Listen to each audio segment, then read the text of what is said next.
Assalamualaikum warahmatullahi wabarakatuh.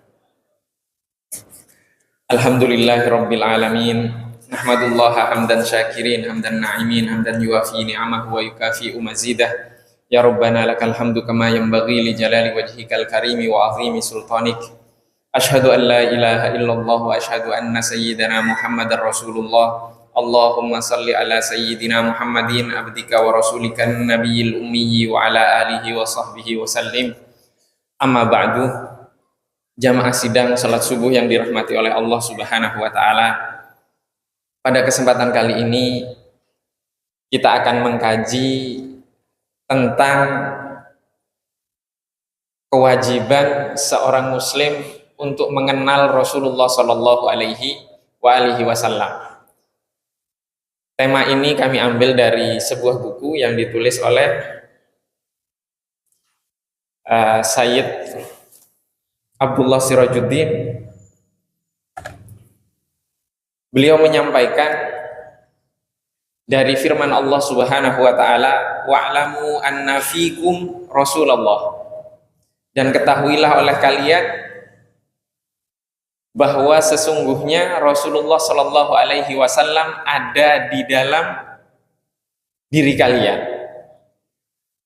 Maksudnya bukan Rasulullah masuk ke diri kita gitu, bukan itu. Maksudnya adalah hendaklah kita mengetahui bahwa apa yang kita lakukan sehari-hari itu harus berlandaskan tuntunan dari Rasulullah Shallallahu alaihi wasallam. Seperti kita berpuasa di bulan ini, tata cara puasa siapa yang mencontohkan? Rasulullah Shallallahu alaihi wasallam.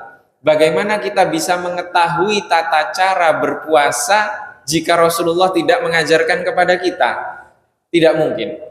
Maka satu-satunya cara untuk mengetahui bagaimana Rasulullah itu ada di dalam keseharian kita adalah dengan mengenal Rasulullah Shallallahu alaihi wasallam. Dan jangan sampai kita masuk ke dalam firman Allah Subhanahu wa taala, am lam ya'rifu rasulahum fahum lahu munkirun. Atau mereka tidak mengenal utusan mereka, maka mereka atas utusan tersebut mengingkari.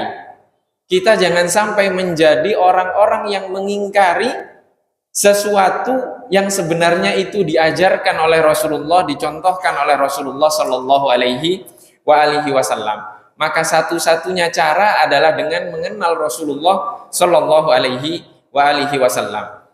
Jamaah sidang salat subuh yang dirahmati oleh Allah Subhanahu wa taala.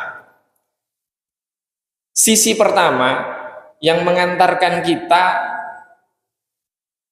untuk wajib mengenal Rasulullah Shallallahu alaihi wasallam adalah Allah Subhanahu wa taala memerintahkan kepada seluruh hambanya untuk beriman kepada Allah dan beriman kepada Rasulullah Shallallahu alaihi wasallam. Allah Subhanahu wa taala berfirman, aminu billahi wa rasulihi wan nuril ladzi anzalna wallahu bima ta'maluna khabir. Berimanlah kalian kepada Allah Subhanahu wa taala, utusannya yaitu Rasulullah Shallallahu alaihi wasallam, wan nuril ladzi anzalna, dan kepada cahaya nur yang kami turunkan, wallahu bima ta'maluna khabir, dan Allah Subhanahu wa taala atas apa yang kalian lakukan maha mengetahui. Artinya maha memberitahu. Artinya kita diperintahkan untuk beriman kepada Allah dan beriman kepada Rasulullah. Bagaimana kita beriman kepada Rasulullah sedangkan kita tidak mengenal Rasulullah? Tidak mungkin. Tidak mungkin. Dulu kami waktu kecil ingat sekali ketika Ronaldo Nazario yang dari Brazil itu, dia potong rambut seujung kepalanya saja, dan itu ditiru oleh anak-anak kecil. Sekarang siapa yang nggak kenal selebrasinya Cristiano Ronaldo? Semuanya kenal tentang siu. Sekarang pertanyaannya, ada tidak yang tahu potongan rambutnya Rasulullah Shallallahu alaihi wasallam? Tidak kenal, tidak tahu. Ada tidak yang tahu pakaiannya Rasulullah itu bagaimana? Ada nggak yang tahu sendalnya Rasulullah Shallallahu Alaihi Wasallam seperti apa? Ada tidak yang tahu bagaimana makannya Rasulullah Shallallahu Alaihi Wasallam? Ada tidak yang tahu bagaimana duduknya Rasulullah Shallallahu Alaihi Wasallam? Maka jika kita sudah mulai mempelajari untuk mengenal Rasulullah Shallallahu Alaihi Wasallam dan kita bertengkar karena ingin paling menjadi orang yang paling mirip dengan Rasulullah, maka berbahagialah meskipun kadang kita bertengkar tentang itu. Artinya kita memiliki semangat untuk mencontoh Rasulullah Shallallahu Alaihi Wasallam. Ini tentang hal-hal yang lumrah. Bagaimana dengan sholat? Bagaimana dengan puasa? Atau jangan-jangan di antara kita sekarang ada yang lupa, belum niat masuk ke masjid untuk i'tikaf? Kalau kita masuk ke masjid Rasulullah Shallallahu Alaihi Wasallam di Masjid Nabawi, di sana ada ustuanat. Ustuanat itu tiang-tiang. Nah, tiang itu ada tempatnya sendiri. Rasulullah tahajud di sini, di tiang ini. Rasulullah menjadi imam di tiang ini. Rasulullah menerima tamu di tiang ini. Itu para sahabat menandai itu. Karena apa? Karena ingin mengenal Rasulullah Shallallahu Alaihi Wasallam agar beriman. Iman itu dibangun di atas keyakinan dengan mengenal. Maka ini salah satu sebab pertama kenapa kita diwajibkan untuk mengenal Rasulullah Shallallahu Alaihi Wasallam. Dan Rasulullah Shallallahu Alaihi Wasallam memiliki kedudukan yang sangat mulia sekali dan derajat beliau tinggi sekali jika dibandingkan dengan makhluk-makhluk Allah Subhanahu wa taala yang lainnya. Contohnya, Allah Subhanahu wa taala berfirman, "Iqra bismi rabbikal ladzi khalaq." Bacalah wahai Rasulullah bismi rabbika, dengan nama Tuhanmu. Sekarang kalau kita belajar membaca dengan siapa? Dengan guru kita, dengan orang tua kita, dengan ustadz kita. Tapi kalau Rasulullah membacanya dengan siapa? Dengan Allah. Jadi membacanya Rasulullah, yang mengajari Rasulullah langsung Allah Subhanahu wa taala. Ada yang seperti itu. Biasanya kalau ada orang ngaku-ngaku seperti itu, dia nggak sholat. Oh, saya sudah makrifat, saya nggak sholat. Nah, itu salah. Nabi Muhammad langsung dibimbing oleh Allah Subhanahu wa taala untuk membaca, dan membacanya langsung dibimbing oleh Allah Subhanahu wa taala. Dan Allah Subhanahu wa taala berfirman, "Wa 'allamaka ma lam takun ta'lam." Dan dia mengajarkan kepada kamu sesuatu yang sebelumnya kamu tidak ketahui. Jadi Rasulullah diajarkan oleh Allah Subhanahu wa taala. Maka di bulan puasa ini kita harus belajar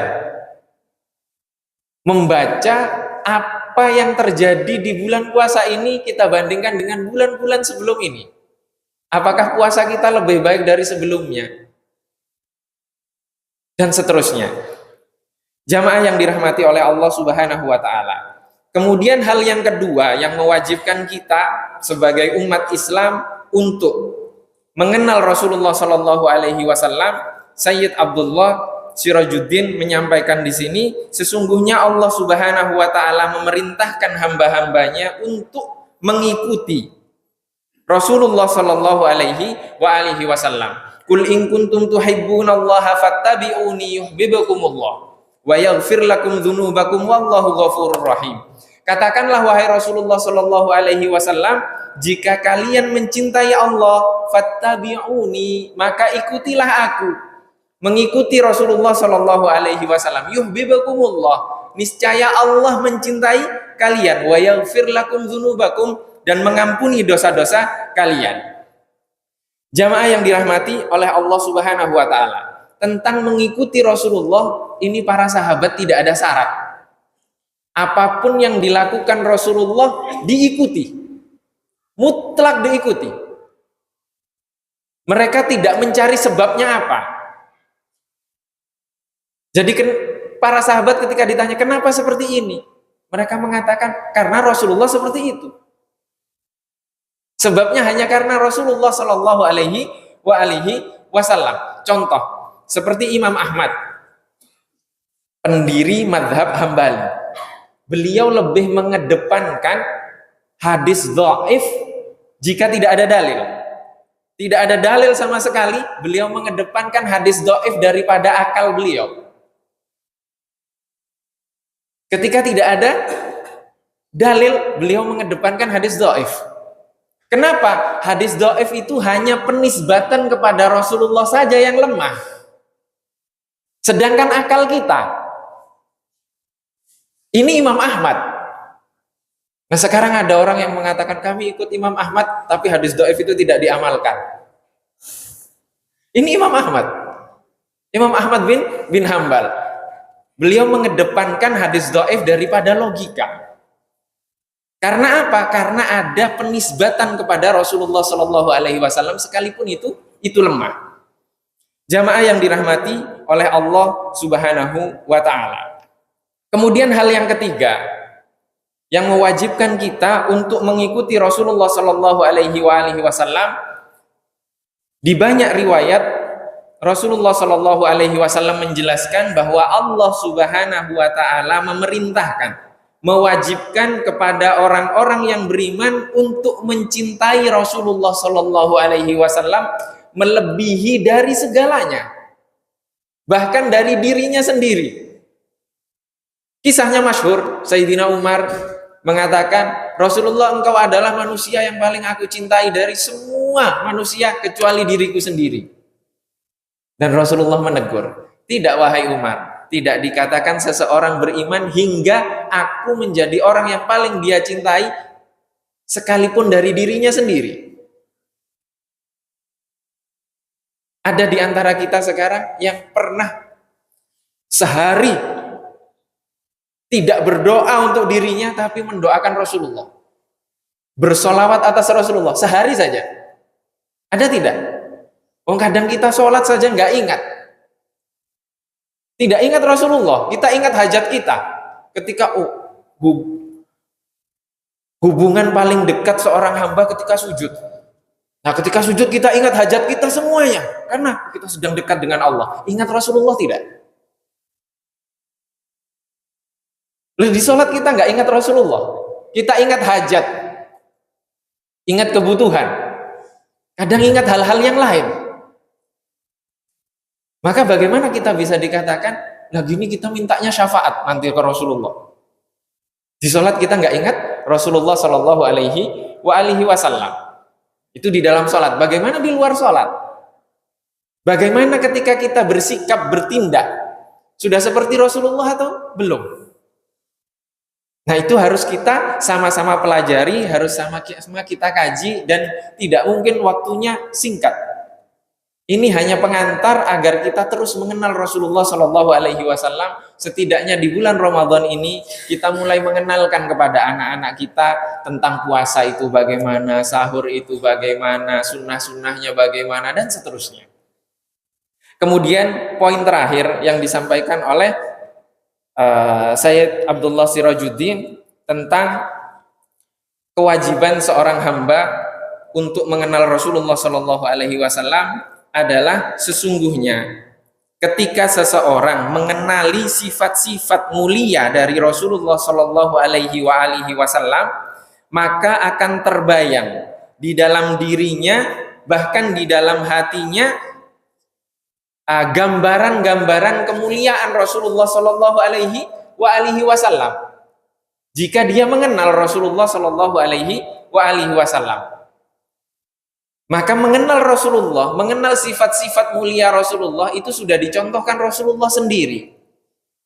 Di dalam hadis Isra Mi'raj, Rasulullah Shallallahu Alaihi Wasallam menjelaskan bagaimana wajahnya Nabi Ibrahim, bagaimana wajahnya Nabi Isa, bagaimana wajahnya Nabi Musa. Dijelaskan oleh Rasulullah Shallallahu Alaihi Wasallam, dan Rasulullah mengatakan Apa? Rasulullah mengatakan, dan yang paling mirip dengan Nabi Ibrahim adalah saya, kata Rasulullah. Bagaimana kita bisa ingin bermimpi ketemu Rasulullah kalau kita nggak kenal Rasulullah? Wajahnya Rasulullah seperti apa?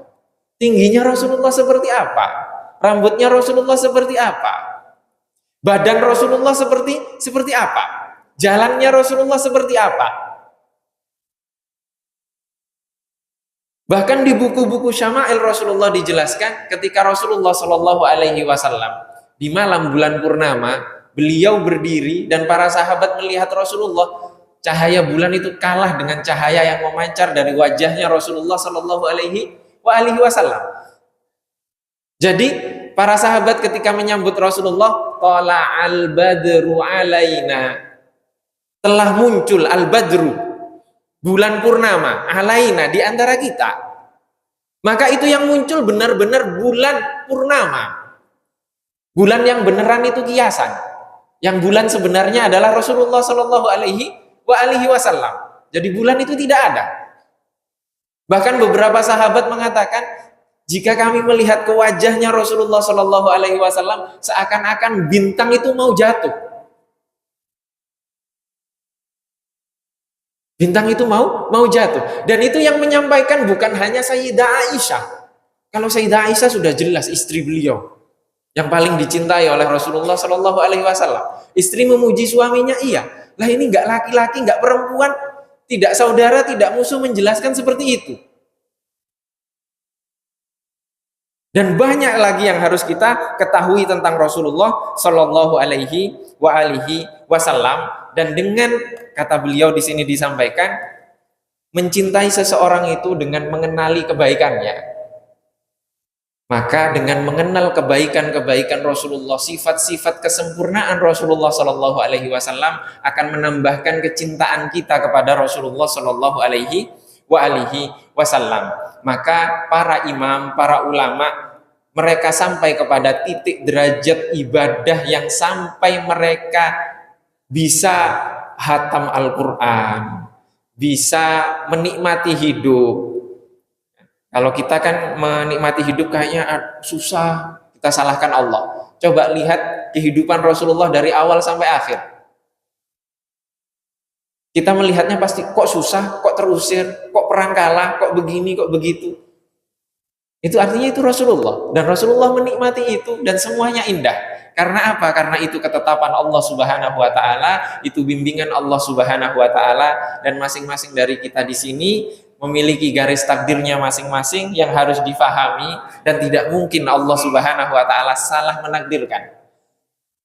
Dan itu tidak dapat kita fahami kecuali dengan memahami, mengenal Rasulullah Shallallahu Alaihi Wasallam. Semoga di bulan Ramadan ini Allah semakin mendekatkan kita, semakin mengenalkan kita kepada Rasulullah Shallallahu Alaihi Wasallam di dalam keseharian kita, di dalam permasalahan kita, di dalam perbuatan, tindakan, ketetapan kita mengikuti Rasulullah Shallallahu Alaihi Wasallam. Dan semoga Allah Subhanahu Wa Taala mempertemukan kita dengan Rasulullah Shallallahu Alaihi Wasallam di dunia sebelum di akhirat. Allahumma amin. Ini yang dapat kita kaji pada kesempatan kali ini. Mohon maaf apabila ada kekurangan. Wabillahi taufiq wal hidayah wa ridha wal inayah. Wassalamualaikum warahmatullahi wabarakatuh.